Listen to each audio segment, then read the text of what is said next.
உடற்கல்வி உறவுகளுக்கு வணக்கம். இப்ப நம்ம இந்த வீடியோல என்ன பார்க்க போறோம் அப்படின்னா, நம்ம பிஜி பிசிக்கல் டைரக்டர் எக்ஸாம்ல யூனிட் 1ல உள்ள மோட்டார் லேர்னிங் அப்படின்ற இந்த டாபிக்ல தான் பார்க்க போறோம். இங்க பாருங்க. நல்லா கவனிங்க. இந்த வீடியோல பாருங்க. In the context physical education ஃபீல்ட்ல வந்துட்டு motor learning is the process of acquiring and refining motor skills through practice and experience. இதில் என்ன சொல்லியிருக்காங்க அப்படின்னா, மோட்டார் லேர்னிங் ப்ராசஸ் வந்து எப்படின்னா, ஆல்ரெடி நமக்குள்ள இருக்க திறனும் அல்லது புதுசாக இருக்க திறனும் மோட்டார் ஸ்கில்ஸ் திறனை வந்துட்டு through practice or and experience, அதாவது ப்ராக்டிக்ஸ் ஆர் எக்ஸ்பீரியன்ஸ்னா திரும்ப திரும்ப பண்ணுறது மூலமாகவும் அனுபவத்து மூலமாகவும் நம்ம அதை புதுசாகவும் கற்றுக்குறோம், அதவும் டெவலப் பண்ணிக்கிறோம் அப்படின்னு சொல்லியிருக்காங்க. ரிசல்ட்டிங் இன் எ ரிலேட்டிவ்லி பெர்மனன்ட் இம்ப்ரூவ்மெண்ட் இன் பர்ஃபார்மன்ஸ். அப்படி நம்ம அனுபவத்து மூலமாகவும் எக்ஸ்பீரியன்ஸ் ப்ராக்டிஸ் மூலமாகவும் அனுபவத்து மூலமாக கற்றுக்கிற மோட்டார் ஸ்கில்ஸோட ரிசல்ட் எப்படி இருக்குன்னா, பெர்மனண்ட்டாக இம்ப்ரூவ், நம்ம பர்ஃபார்மன்ஸில் வந்து பெர்மனண்ட்டாக இம்ப்ரூவ் ஆகுது அப்படின்னு சொல்லியிருக்காங்க. Definition: motor learning is the process by which people and animals adjust their actions according to their surroundings and neural activation in the brain to learn motor skills. என்ன சொல்லியிருக்காங்க அப்படின்னா, மோட்டார் லேர்னிங் ப்ராசஸ் வந்துட்டு பீப்புளாக இருக்கட்டும், அனிமலாக இருக்கட்டும், அவங்க என்ன பண்ணுறாங்க அப்படின்னா, தன்னை சுற்றி இருக்கிற சுற்றுச்சூழலுக்கு ஏற்பவும் தன் மூளையோட வற்புறுத்தலின் பேரும் இருக்க சுச்சுவேஷனை அட்ஜஸ்ட் பண்ணி செயல்திறன்களை கற்றுக்கிறாங்க. இதுதான் மோட்டார் லேர்னிங் ப்ராசஸ். நமக்கு தேவையான நல்ல விஷயங்களை கற்றுக்கிறது வந்துட்டு இருக்க சரௌண்டிங்க்கு ஏற்ப கற்றுக்கிறாங்க. அது மூளையோட கண்ட்ரோலில் கற்றுக்கிறாங்க. இது வந்து தன் ஆர்வத்தால் கிடையாது. Which are purposeful activities under voluntary control. Voluntary கண்ட்ரோல்னா தன் ஆர்வத்தாலவும் இந்த விஷயங்கள் கற்றுக்கிறது வந்துட்டு மோட்டார் லேர்னிங் ப்ராசஸ்ன்னு சொல்கிறோம். Motor learning process is by which அனிமலோ விலங்குகளோ தன் ஆர்வத்தால தன்னை சுற்றி இருக்க சூழ்நிலைக்கு ஏற்பவும் தன்னோட மூளையோட தூண்டுதலின் பேரிலும் சில ஸ்கில்ஸை கற்றுக்கிறது வந்துட்டு மோட்டார் லேர்னிங் அப்படின்னு இந்த இது சொல்லியிருக்காங்க. வாங்க இப்போ நெக்ஸ்ட் போகலாம். மோட்டார் லேர்னிங் கீ கேரக்டரிஸ்டிக்ஸ், அதோட பண்புகள் எப்படின்னு பார்த்தீங்கன்னா, ப்ராக்டிக்ஸ் அண்ட் எக்ஸ்பீரியன்ஸ். அதாவது ப்ராக்டிக்ஸ்னா திரும்ப திரும்ப பண்ணுறது, எக்ஸ்பீரியன்ஸ்னா அனுபவம். Motor learning is primarily driven by repeated practice and exposure to these skills or movement. என்ன சொல்லியிருக்காங்கன்னா, மோட்டார் லேர்னிங் இஸ் முதன்மையான ஒரு விஷயம் என்னன்னா, திரும்ப திரும்ப ப்ராக்டிஸ் பண்ணுறது, திரும்ப திரும்ப ஒரு விஷயத்த பண்ணிகிட்டே இருக்குது.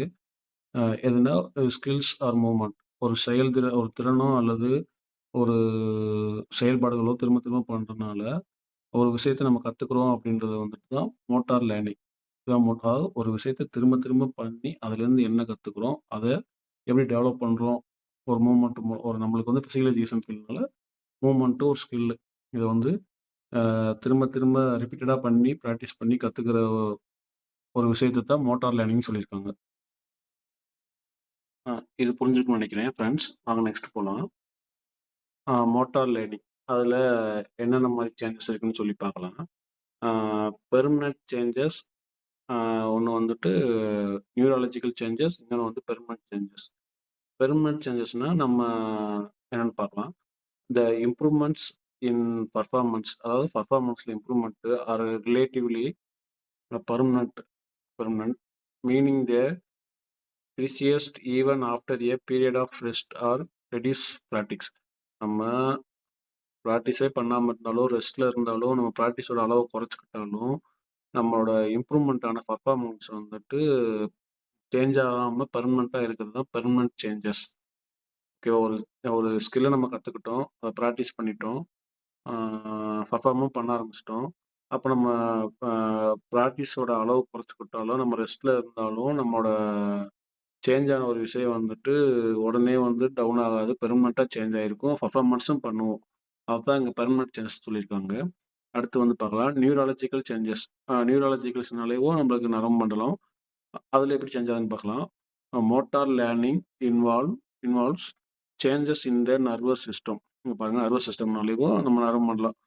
நரம்பு மண்டலத்தில எப்படி சேஞ்ச் ஆயிருக்குன்னு பார்த்தீங்கன்னா, allowing for more efficient and coordinate movements. கோஆர்டினேட்டர்னா நம்மளுக்கு தெரியும். Hand eye coordination, hand leg eye leg coordination.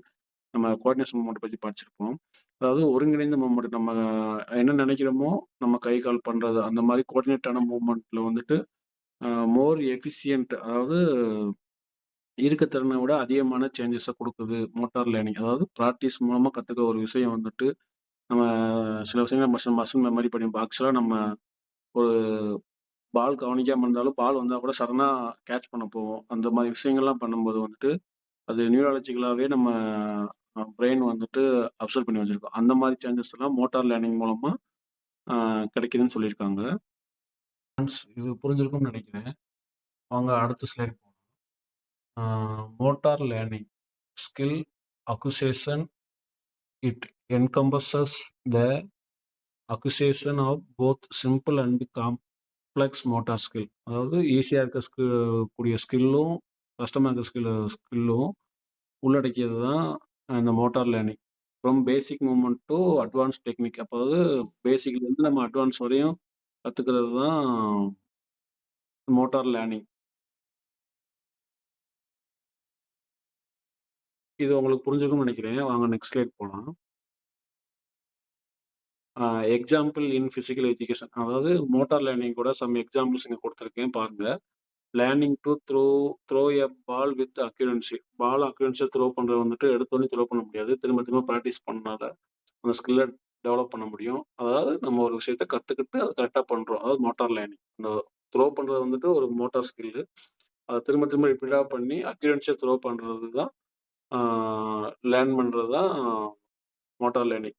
Mastering the technique for swimming a certain stroke. ஓகேவா? ஒரு ஸ்ட்ரோக்ல வந்துட்டு மாஸ்டரா இருக்கிறது வந்துட்டு எடுத்தோனே மாஸ்டர் ஆக முடியாது. திரும்ப திரும்ப பிராக்டிஸ் பண்ணனால அந்த ஒரு மோட்டார் ஸ்கில்ல கத்துக்கிற விஷயம் தான் இங்க மோட்டார் லேர்னிங் வருது. அந்த மோட்டார் ஸ்கில்ல கத்துக்கிட்டு அத இம்ப்ரூவ் பண்ணி, டெவலப் பண்ணி அதில மாஸ்டர் ஆகுறது தான் மோட்டார் லேர்னிங்.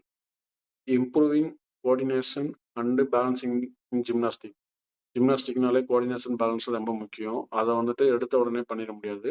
ஸோ அத கத்துக்கிட்டு டெவலப் பண்ணிக்கிட்டு பண்றது தான் motor learning. Developing the ability to perform a complex dance routine. Dance வந்துட்டு ஈஸியா பண்றதுக்கும், கஷ்டமா பண்றதுக்கும் வித்தியாசம் இருக்கு. கஷ்டமான டான்ஸ வந்துட்டு ரிப்பீட்டடா பண்ணி, அதுல வந்துட்டு வெல் மிக்ஸ்டா ஆகுறது தான் இந்த மோட்டார் லேர்னிங். மோட்டார் லேர்னிங்ல வந்துட்டு ஒரு ஸ்கில்ல வந்துட்டு திரும்ப திரும்ப பண்ணி, அதுல மாஸ்டர் ஆகுறது தான் ரிப்பீட்டடா பண்ணி, பிராக்டிஸ் பண்ணி, அதுல எக்ஸ்பெர்ட் ஆகுறது தான் மோட்டார் லேர்னிங். இது புரிஞ்சிருக்கும். நெக்ஸ்ட் ஸ்லைடு போலாம். Important in physical education. Motor ஸ்கில்ஸ வந்துட்டு மோட்டார் லேர்னிங்க வந்துட்டு நம்ம தெரிஞ்சுக்கிறதுனால பிசிக்கல் எஜுகேஷன்ல என்ன இம்பார்ட்டன்ட் இருக்கு? Understanding the motor learning principles in crucial for physical educators to design effective instruction. அதாவது நம்ம ஒரு எஃபெக்டிவான ஒரு கோச் பண்ற ஒரு ஸ்கில்ல இன்ஸ்ட்ரக்ஷன் பண்றதுக்கு நம்ம மோட்டார் லேர்னிங் வந்து ரொம்ப முக்கியம். And practice routines that facilitate skill development. ஒரு ஸ்கில்ல வந்து டெவலப் பண்றதுக்கு நம்மளுக்கு மோட்டார் லேர்னிங் வந்துட்டு நம்ம எஃபிசியன்ட்டா சொல்லி தர்றதுக்கு மோட்டார் லேர்னிங்க பத்தி நம்ம தெரிஞ்சுக்கிறது வந்துட்டு ரொம்ப அவசியம் அப்படின்னு சொல்லி இங்க சொல்லியிருக்காங்க. ஃப்ரெண்ட்ஸ் இது புரிஞ்சிருச்சுன்னா நெக்ஸ்ட் ஸ்லைட் இது பாருங்க. Stages of motor learning. என்னென்ன ஸ்டேஜஸ் இருக்குன்னு பார்க்கலாம். Cognitive stage, associative stage, autonomous stage. Cognitive ஸ்டேஜ்னா அறிவு சம்மந்தப்பட்டதா இருக்கும். அசோசியேட்டிவ்னா சப்போர்ட்டிவா இருக்கும். அடுத்து அட்டானமஸ்னா தானா பண்றதா இருக்கும். அ பாருங்க காக்னிட்டிவ் ஸ்டேஜ்னா என்னன்னா ம ஃபோகஸஸ் ஆன் அண்டர்ஸ்டாண்டிங் தி டாஸ்க்.